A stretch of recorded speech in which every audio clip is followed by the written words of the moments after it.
사랑하는 초업제교회 성도 여러분, 유튜브 시청자, 구독자 여러분 반갑습니다. 김정비 목사입니다.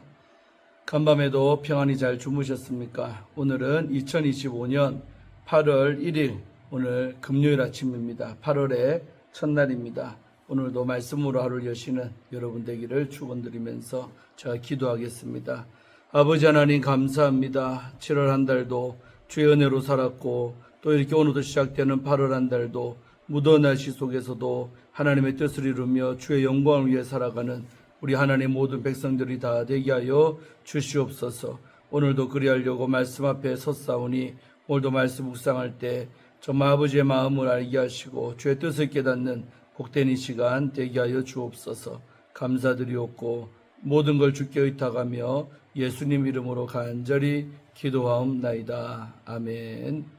우리 찬송가 312장 너 하나님께 이끌리어 함께 우리 찬송하고 오늘 큐티를 시작하도록 하겠습니다.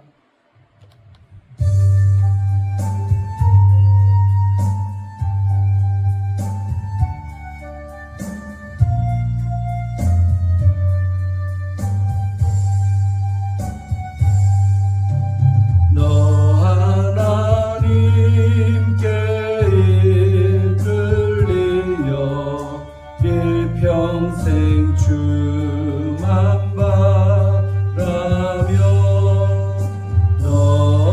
어려울 때 힘 주시고 언제나 지켜주시리 주 크신 사랑 믿는 자 그 반석 위에 서리라 너 설레는 맘 가다듬고 희망 주 기다리면서 은혜로우신 주의 뜻과 사랑의 만족하여라 우리를 불러주신 주 마음의 소원하신다 주 찬양하고 기도하며 내 몸부림 써다라 주 약속하신 모든 은혜 내게서 이루어지리라 참되신 의지하는 자 주께서 기억하시리. 아멘. 정말 하나님께 이끌림받는 우리의 인생 또 우리 오늘 하루도 그렇게 되기를 간절히 축원합니다. 자, 오늘 함께 말씀 묵상하실 본문 말씀은 에스겔서 오늘 11장입니다. 1절부터 12절까지 말씀을 제가 개역 개정판으로 먼저 읽고 또 이어서 우리말 성경으로 한 번 더 읽도록 하겠습니다. 그때에 주의 영이 나를 들어 올려서 여호와의 전 동문 곧 동향한 문에 이르시기로 보니 그 문에 사람이 25명이 있는데 내가 그 중에서 아술의 아들 야사냐와 브나야의 아들 블라다를 보았으니 그들은 백성의 고관이라. 그가 내게 이르시되 인자야 이 사람들은 불의를 품고 이 성 중에서 악한 꾀를 꾸미는 자니라. 그들의 말이 집권 주할 때 가깝지 아니한즉 이 성읍은 가마가 되고 우리는 고의가 된다 하나니 그러므로 인자야 너는 그들을 쳐서 예언하고 예언할지니라. 여호와의 영이 내게 임하여 이르시되 너는 말하기를 여호와의 말씀에 이스라엘 족속아 너희가 이렇게 말하였도다. 너희 마음에서 일어나는 것을 내가 다 아노라. 너희가 이 성읍에서 많이 죽여 그 거리를 시체로 채웠도다. 그러므로 주 여호와께서 이같이 말씀하셨느니라. 이 성읍 중에서 너희가 죽인 시체는 그 고기요 이 성읍은 그 가마인데 너희는 그 가운데서 끌려 나오리라. 나 주 여호와가 말하노라. 너희가 칼을 두려워하니 내가 칼로 너희에게 이르게 하고 너희를 그 성읍 가운데에서 끌어내어 타국인의 손에 넘겨 너희에게 벌을 내리리니 너희가 칼에 엎드러질 것이라. 내가 이스라엘 변경에서 너희를 심판하리니 너희는 내가 여호와인 줄을 알리라. 이 성읍은 너희 가마가 되지 아니하고 너희는 그 가운데서 고기가 되지 아니할지라. 내가 너희를 이스라엘 변경에서 심판하리니 너희는 내가 여호와인 줄을 알리라. 너희가 내 율례를 행하지 아니하며 규례를 지키지 아니하고 너희 사방에 있는 이방인의 규례대로 행하였느니라 하셨다 하라. 아멘. 우리말 성경으로 다시 읽도록 합니다. 그러고 나서 주의 영이 나를 들어 올려서 나를 여호와의 집 동쪽으로 향한 동문으로 데려가셨다. 문 입구에는 사람 25명이 있었는데 그들 가운데 백성들의 지도자인 아술의 아들 야하사냐와 브나야의 아들 불랴다가 보였다. 그분께서 내게 말씀하셨다. 사람아, 이들은 죄악을 도모하고 이 성읍에 악한 조언을 해주고 있는 사람들이다. 그들은 말하기를 집을 지을 때가 가까이 이르지 않았으니 이 성읍은 솥이요 우리는 고기다라고 한다. 그러므로 저들을 대적해서 예언하여라. 사람아, 예언하여라. 그리고 여호와 영이 내 위에 내려와 내게 말씀하셨다. 너는 말하여라. 여호와가 이렇게 말한다. 이스라엘 족속아, 너희가 이렇게 말했지만 나는 너희 마음속에서 일어나고 있는 일들을 알고 있다. 너희가 이 성읍 안에서 많은 백성들을 살육했고 그 거리를 죽은 사람들로 가득 채웠다. 그러므로 주 여호와께서 이렇게 말씀하셨다. 너희가 그 성읍 가운데 던진 너희 죽은 사람들은 고기이며 이 성읍은 솥이다. 그러나 내가 너희를 그 가운데서 끌어낼 것이다. 너희가 칼을 두려워했으니 내가 너희 위에 칼을 내릴 것이다. 주 여호와의 말이다. 내가 너희를 그 성읍 가운데서 끌어내 이방 사람들의 손에 넘겨주고 너희 위에 심판을 내릴 것이다. 너희는 칼에 의해 쓰러질 것이다. 이스라엘의 영토에서 내가 너희를 심판할 것이다. 그러면 내가 여호와임을 너희가 알게 될 것이다. 이 성읍이 너희를 보호하는 솥이 되지 않고 너희가 그 솥에서 보호받는 고기가 되지 않을 것이다. 내가 이스라엘의 경계에서 너희를 심판할 것이다. 그러면 내가 여호와임을 너희가 알게 될 것이다. 너희가 내 규례를 따르지도 않고 내 법령을 지키지도 않고 너희 주변에 있는 이방 사람들의 관례대로 행했기 때문이다. 아멘. 네, 오늘도 본문 말씀 먼저 주의하도록 하겠습니다. 자, 1절은 에스겔이 성전 동쪽에서 본 25명에 관해서 나오고 있습니다. 에스겔의 영에 의해 여호와의 전 동문으로 이동을 합니다. 이는 안뜰에 있는 동문입니다. 그곳에서 에스겔은 25명이 동문에 서 있는 모습을 봅니다. 이들은 8장 16절에서 성전을 등지고 태양을 숭배하던 25명입니다. 그들 중 백성의 고관인 아술의 아들 야하사냐와 브나야의 아들 불랴다를 알아봅니다. 이들은 BC 597년 여호야긴과 관료들이 포로로 끌려가 발생한 정치 공백을 메운 지도자들로 보입니다. 자, 그 다음에 우리 2절과 3절 말씀은 악한 꾀를 꾸미는 자들의 생각에 관해서 나오고 있습니다. 하나님은 앞서 언급된 두 사람을 가리켜 불의를 품고 악한 꾀를 꾸미는 자들이라고 말씀을 하십니다. 불의를 품고로 번역된 하오셰빔 아벤 히브리어죠. 이것은 악을 도모하는 것을 의미하며 이어지는 악한 꾀를 꾸미는 자라는 표현과 함께 그들이 불의와 악을 적극적으로 조언하고 주도하는 모습을 강조하고 있습니다. 그들은 포로로 끌려가지 않고 여전히 예루살렘에 남은 자신들의 상황을 다음과 같이 평가를 하고 있습니다. 3절이죠. 첫째, 집을 건축할 때가 가깝지 않다라는 생각입니다. 우리 신학자인 블락의 해석처럼 이는 집을 지을 필요가 없다는 의미로 예루살렘에서 새롭게 권력을 얻은 이들이 자기 만족과 잘난치 않은 그런 태도를 바로 반영하고 있겠다고 합니다. 이 태도의 배경은 BC 597년 바벨론으로 많은 백성이 포로로 잡혀왔을 때 예레미야가 보낸 편지, 예레미야 29장 5절부터 14절에 나오는데 이 편지와 관련지어 볼 수도 있습니다. 예레미야는 포로들에게 그곳에서 집을 짓고 정착하며 회복의 때를 기다리라고 권면을 했습니다. 예루살렘에 남아있던 이들은 이 예언이 멀리 떨어진 포로지에 적용되기에 자신들은 심판의 대상이 아니라고 안일하게 판단했던 것이죠.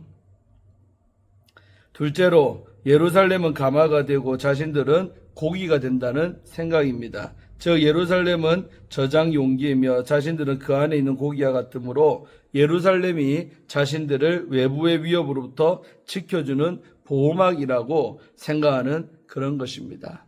자, 그 다음에 우리 4절 말씀, 하나님이 예언을 명하심에 대해서 나오죠. 하나님은 에스겔에게 이런 악한 생각을 하는 이들을 쳐서 반드시 예언하라고 명령하십니다. 이어서 에스겔이 전해야 할 예언이 서술되고 있습니다.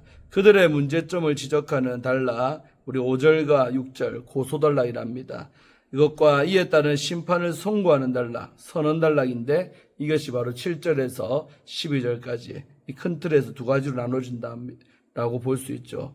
그래서 구성되어 있습니다. 자, 5절과 6절 고소단락인데 성읍의 보호를 받을 수 없는 그런 이유에 관해서 오늘 말하고 있지요. 여호와의 영이 임하고 에스겔은 자신이 선포해야 하는 예언의 말씀을 듣게 됩니다. 그는 여호와께서 이같이 말씀하셨다라는 말로 예언을 시작해야 합니다. 그는 선지자로서 하나님의 말씀을 그대로 전달하는 대언자 역할을 해야 하기 때문에 그렇습니다.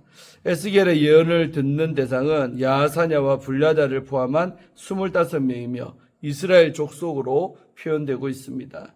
이 표현은 하나님과 그들 간의 언약 관계를 바로 상기시킵니다. 하나님은 그들이 하는 말 3절과 그 말에 담긴 의도를 모두 아신다고 말씀을 하십니다. 하나님은 그들에게 성읍의 보호를 받을 자격이 없는 이유를 지적을 하고 있습니다.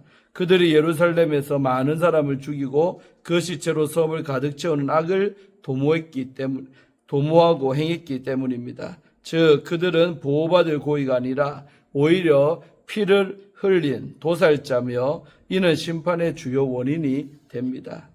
자, 그 다음에 7절 심판선언에 관해서 봅니다. 그러므로 주 여호와께서 이같이 말씀하셨느니라는 문제점을 지적하는 고소단락 5절과 6절이었죠. 이 고소단락에서 심판을 선포하는 선언단락 7절에서 12절까지인데 이것으로 전환을 나타내는 공식입니다. 하나님은 심판을 선언하기에 앞서 그들의 생각과는 전혀 다른 그들의 실상을 밝히십니다. 예루살렘의 보호를 받아야 할 이들은 그들이 죽인 사람들이었으며 또 예루살렘이 보호막 역할을 하는 것은 사실이지만 정작 그들은 그 보호를 받지를 못합니다. 오히려 이 예루살렘에서 쫓겨나야 할 존재에 바로 불과하는 거지요. 그 다음에 8절과 9절은 칼과 포로로 심판하리라는 선언이 나오고 있죠. 하나님이 선언하는 심판은 두 가지입니다. 첫째, 그들이 두려워하는 칼로 인한 심판입니다. 이는 도살자의 행위를 한 그들에게 하나님이 도살자가 되시는 것과 같습니다. 주 여호와가 말하노라는 앞선 선언이 엄중하고 또 심판의 확실함을 강조하는 확언 공식이 되겠습니다. 이 표현을 통해 심판의 주체가 여호와이심을 알 수가 있죠. 둘째, 타국인의 손에 넘어가 포로가 되는 심판입니다. 하나님은 합당한 판결을 집행하십니다. 자, 10절은 유다 전역에 임할 심판에 관해서 나오고 있죠. 칼의 심판은 예루살렘뿐만 아니라 이스라엘 변경까지 미칩니다. 하나님의 판결은 예루살렘에 국한되지 않고 남유다 전역의 효력을 발휘할 것입니다. 여기서 남유다를 이스라엘로 표현한 것은 풍요와 보호를 위한 약속의 땅이 이제는 심판의 자리가 되었음을 바로 상기시킵니다. 심판 결과 그들은 심판을 행하시는 이가 언약의 하나님이심을 바로 알게 됩니다. 11절과 마지막으로 12절은 심판의 이유를 재확인하는 내용이 나오고 있죠. 하나님은 예루살렘에서 바로 악을 도모하고 악한 계책을 조언한 자들이 처할 실상을 선언하고 있습니다. 예루살렘뿐만 아니라 이스라엘 땅 어디에도 그들의 자리는 없습니다. 이 선언은 3절에 서술된 그들의 생각을 정면으로 거부를 합니다. 결국 하나님의 심판을 경험한 후 그들은 심판을 행하시는 이가 언약의 하나님 여호와임을 바로 알게 됩니다. 하나님은 심판의 이유를 분명하게 확인시키며 선언을 마무리하십니다. 심판의 핵심 원인은 언약 백성이 언약에서 요구될 의무를 저버린 데 있습니다. 그들은 자신들의 구별된 정체성을 스스로 버리고 주변 이방인들의 법도를 따르며 그들처럼 되어져 버렸습니다. 언약의 하나님이 이에 심판으로 징벌하심은 당연하지요. 야사냐와 불야다를 포함한 25명은 바로 유다 지도자로서 언약 백성의 실패를 잘 보여주고 있는 인물들입니다. 자, 우리 마지막으로 오늘 말씀을 통해 함께 우리 적용하는 시간을 갖도록 합니다. 내가 여호와인 줄 알리라는 부분 한번 생각해 보도록 합니다. 세상은 인간의 능력에는 한계가 없다라고 외치며 끊임없이 도전을 권합니다. 물론 도전하는 정신은 귀합니다. 실제로 인간의 능력에는 분명히 한계가 있습니다. 오직 하나님의 능력만이 무한합니다. 그 증거는 하나님의 말씀이 반드시 이루어진다는 사실에 있습니다. 오늘 본문에서도 하나님은 이 에스겔을 통해 선포하신 말씀이 성취됨으로써 사람들이 여호와를 알게 되리라고 하십니다. 하나님의 말씀은 헛되지 않고 반드시 현실이 됩니다. 있습니까? 하나님은 에스겔을 환상 가운데 여호와의 전 동쪽 문으로 이끄십니다. 에스겔은 그곳에서 악한 일을 꾸미는 지도자들을 봅니다. 하나님은 그들이 꾸민 악한 계획을 다 알고 계십니다. 2절이었죠. 우리의 생각과 마음은 하나님 앞에 모두 벌거벗은 것처럼 드러납니다. 성도는 하나님 앞에 진실한 마음을 품고 살아야 하는 것입니다. 숨기려 하지 말고 정직하게 하나님 앞에 나아가야 할 줄로 믿습니다. 악한 지도자들은 자신들의 높은 지위를 이용해 백성을 거짓으로 선동을 했습니다. 그들은 예루살렘 성읍이 가마처럼 튼튼하여 안에 있는 백성은 고기처럼 안전할 것이라고 주장을 했습니다. 3절이었죠. 그러나 이는 백성의 눈을 가리고 회개의 기회를 빼앗는 악한 그런 행위였습니다. 사람들은 듣기 좋은 말을 선호하지만 성도는 두려움을 느끼더라도 진리의 말씀을 들어야 하는 것입니다. 우리의 선택은 듣기 좋은 말이 아니라 하나님의 말씀이어야 합니다. 하나님은 에스겔에게 악한 자들을 쳐서 예언하라고 명령하십니다. 4절이었죠. 하나님의 말씀에는 심판을 이루는 능력이 있습니다. 선포되는 말씀 자체가 하나님의 뜻을 이루는 것입니다. 성도는 말씀의 능력을 굳게 믿고 담대히 선포해야 됩니다. 세상을 향해서도 또 자신의 연약함을 향해서도 말씀을 선포하며 살아야 합니다. 하나님의 말씀은 회개를 일으키고 생명을 살리는 능력이 있습니다. 여호와의 영이 이 에스겔에게 임하여 할 말을 알려주셨지요. 5절에 나옵니다. 에스겔은 유다 백성이 하는 말과 품은 생각을 하나님이 다 아신다라고 선포합니다. 하나님의 영은 하나님의 사람에게 힘과 능력을 공급하십니다.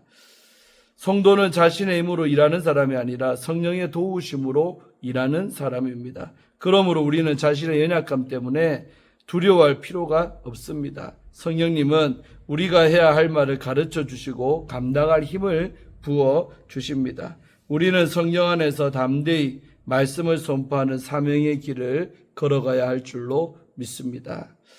악한 지도자들은 성읍과 백성을 가마와 고기에 비유하며 안전을 그렇게 약속했지만 하나님은 정반대로 우리에게 말씀하십니다.